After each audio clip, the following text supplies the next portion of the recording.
kids. It's almost Easter, and we thought we would share our resurrection eggs with you and see if we can put together the story of Easter for you, just to do something a little bit different. Sophie, do you want to have a look and see what's in our resurrection eggs? Yes, I would. It's a whip.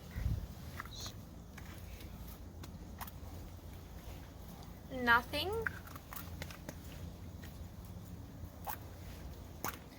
A piece of cloth. Some nails. Ooh, this one's heavy. Ooh, a rock. Yum, yum. Some praying hands.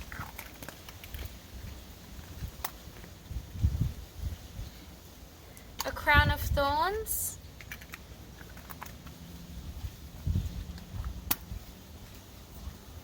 The cross.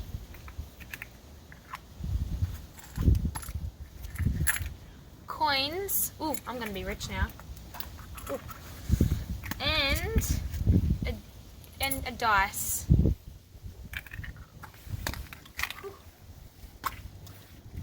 Okay, we've got all of these things here now. Sophie, do you think we can piece together how the Bible story goes about Easter?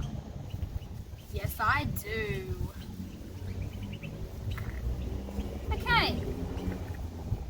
The donkey.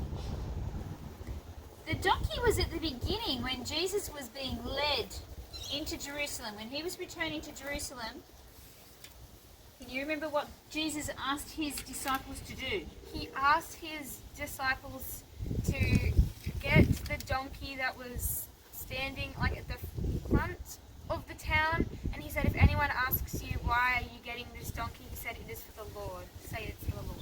And they threw their coats over the donkey, and Jesus rode into town with the donkey.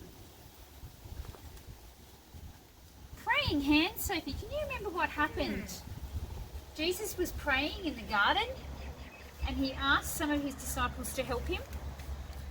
And so we remember that Jesus prayed before all of this happened. The goblet. Didn't Jesus have a last meal with his disciples? He did. He had a Last Supper where he met with all his disciples and he told them what was going to happen. And he said to continue this until he comes again. And they had the wine and the bread with Jesus for the last time. Coins, Sophie. Didn't the evil guys try to sell and try to buy Jesus clothing? Yes, in fact, Judas, which was one of Jesus' disciples, he betrayed Jesus. And it was funny enough because he was the one that always counted the money. So he betrayed Jesus and he went to the temple guards and discussed with them how he could betray Jesus. And they offered him money, 30 pieces of silver, to betray Jesus. A dice, Sophie? What do you think the dice was used for? Wasn't the dice also representing how they would roll the dice to see who would get his clothing? The guards who were holding Jesus while they were discussing and deciding what was going to happen to him, they rolled a dice to decide who was going to get his clothes. You're right. This crown of thorns, why did they do that, Sophie? It was given to Jesus from Pilate, who said because he was the king of the Jews, but they didn't really believe it. So they just wanted to mock him and make fun of him. They did. I don't think it was Pilate. I think it was just the soldiers were mocking him, and they made a crown and said, "All hail, King of the Jews." Which is also why the piece of leather comes in, because they whipped him and they hurt him while he was waiting. Then we have these nails, Sophie. And we have this. What did they do with this? They nailed Jesus onto the cross. And we have to remember that the cross was something for the criminals. The cross was for the really bad people.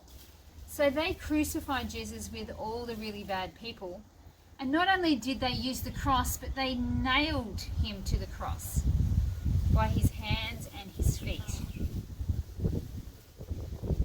And the cloth, Sophie, what do you think that represents? How he was wrapped in a cloth. When people were buried, the Israelites used to, and the Jews used to carefully wrap up like a mummy. And so that was the cloth that represented Jesus being wrapped up. What do you think about the great big rock, Sophie? Wasn't that the rock like that was guarding Jesus' tomb, and then they were like, oh, no, there's no one in there. They moved a great big stone in front of the tomb so that all the temple people could say that Jesus was in there and no one could get in. And they even had guards next to the stone, next to the big rock, to show that no one was going to be able to enter there. But what about this empty one, Sophie? That one represents how the tomb was empty after Jesus went back. When Jesus' friends came to look on him and to check, as they do with people who have died, the tomb was empty and Jesus had risen again, and that death had not been held down. Thank you, River Kids, for joining us. We hope that this has helped you to understand Easter just a little bit better. Maybe you could talk to Mum and Dad about that. Thanks. Good to see you. Hope you see you soon. Bye. Bye.